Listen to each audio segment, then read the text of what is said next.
Before we begin today's case, I want you all to seriously take inventory of your friends and ask yourself if you can count on them in a dire situation. Can you trust your friends with your life? Can you truly trust them to handle you with care in the event that you cannot do for yourself? I urge you all to stay closely connected to your children if you have them, and as they get older, remind them that everyone they meet and call friend does not have their best interest at heart. Some people are inherently pieces of shit, masquerading as decent human beings. This is 23-year-old Mia Kanu, and before we get to the events that tragically claimed her life, let me share a little bit about this young lady to show respect to the vessel that once was full of life. Mia was a veterinary student who was attending Tennessee State University, following her passion for animals and pets. She knew very early on what she wanted to do with her life and decided her career path that revolved around doing what she loved most. She was an animal lover. And according to testimonies from her mother, back in June of this year, Mia returned home to the Southfield, Michigan area for a summer break where she was staying with her parents. And like most young adults do, she was looking to fill up her summer with fun and activities. Now, her mother says that when Mia returned home, she started hanging out with new friends, suggesting that the people she was hanging around now weren't necessarily childhood friends or even grade school friends. These were new acquaintances. And one of those acquaintances goes by the name of Kentia Monique Fern. Kentia had stayed over at Mia's family home a few times before, and her mother didn't particularly have a great feeling about her. But as parents, what more can you really do aside from voice your concerns to your children and hope that they respect your feelings about their friends and make smart decisions in the future? So anyhow, those of you that reside in Michigan, you know how it is in June. Everyone's trying to be outside. They want to enjoy the warm weather while it lasts, cool summer nights. Everybody's out of school. It's time to kick back and have some fun, right? So let's fast forward a little bit. It's June 3rd, 2023, and someone is traveling on Providence Drive in Southfield, Michigan around 4:30 a.m. in the morning. And to their horror, they approach what appears to be a body lying in the middle of the road. So they contact the authorities, the police arrive, and they are baffled and stunned by what they're seeing, mostly because they have no idea of how the body got there. So the investigators begin asking some of the local residents in the area for any surveillance footage that they have that can help provide some answers. Ring cameras, mounted cameras, anything, right? And they eventually find what they're looking for, and soon after, that body is identified as belonging to Mia Kanu. Now, the day before Mia is found on the road, Mia finishes her shift working at Green Lantern Pizzeria in Berkeley, Michigan, and she's picked up by her friend, Kentia, in a 2022 Jeep Compass. We assume that they hang out and Mia returns home, no problem. But the very next day, both of the girls attend a house party, and on the way back from that house party is where things take a horrible turn for the worst. At some point during that house party, Mia's friend Kentia gets into an argument with her boyfriend. The boyfriend reportedly then grabs Kentia's phone and leaves in his own vehicle. Kentia decides to go after him because he has her phone, and we all know how panicked people get when you touch their phone these days, especially someone that you're supposed to be in a relationship with. So Kentia is speeding after her boyfriend with Mia in the back seat, and unfortunately, both of them are intoxicated, allegedly from attending this house party.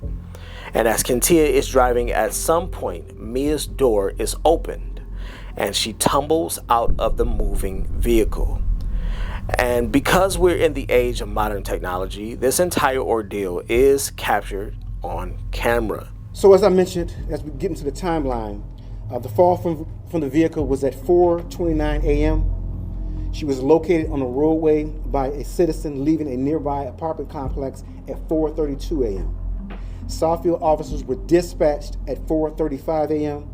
The officers who arrived began immediate life-saving measures until Southfield Fire and paramedics arrived for the more advanced treatment of Mia, who in turn transported Mia to Providence Hospital for treatment. Southfield detectives responded to the scene at approximately 5:41 a.m. While on scene, we used our Faro, which is our 3D imaging system. We also collected blood swabs, tire impressions, and all the other things and components that go with collecting evidence from a scene. The detectives were able to access video from nearby apartment complex showing a silver Jeep SUV, as you will see in the video. She loved all of her siblings very much. She always made it a point. She always wanted it to be a special day to see her younger siblings. She was just a very kind person, and just from other people saying, I thought it was over for me until I met Mia. And it was multiple people, and I was from different groups of friends. She just had a large group of friends, and everybody loved her. I want to show the video so that you all will see, as I related to an individual who the evidence suggests was more concerned about getting that phone back from her boyfriend rather than calling 911.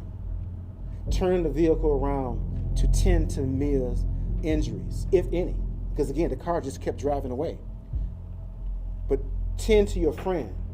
You are in control of the vehicle, and someone exits your vehicle while the car is in motion, and you don't take the time to stop, render aid, and check on your friend. What kind of friend is that?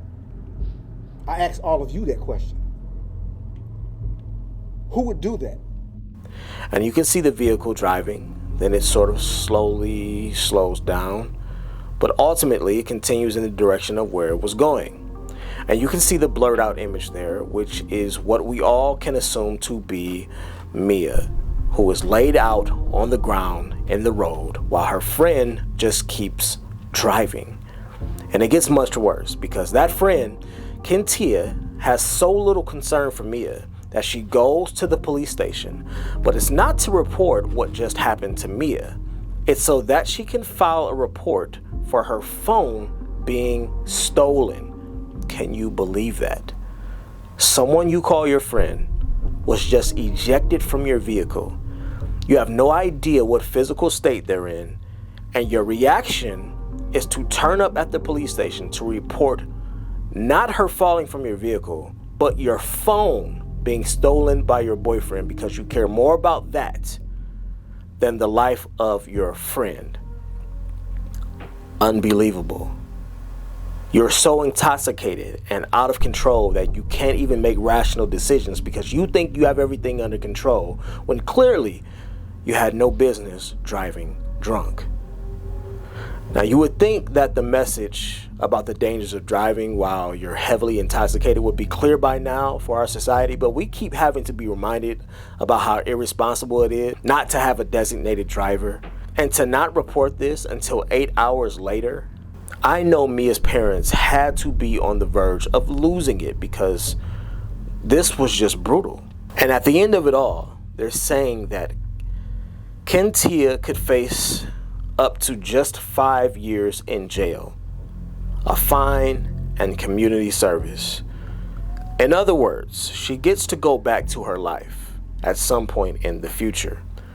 And the sad thing is that, who knows, if she turned around and called for help when this incident took place, then maybe Mia could have been saved, especially seeing as how she lasted a couple days after the incident before eventually passing on a few days later on June the 6th. But if you ever need a case study into the effects and aftermath of driving while intoxicated, look no further than this case right here. Her parents have found solace in the fact that Mia's organs have been donated to save 2 other lives, but I'm sure that nothing can restore what it is that they have lost. May the soul of Mia Kanu rest in peace.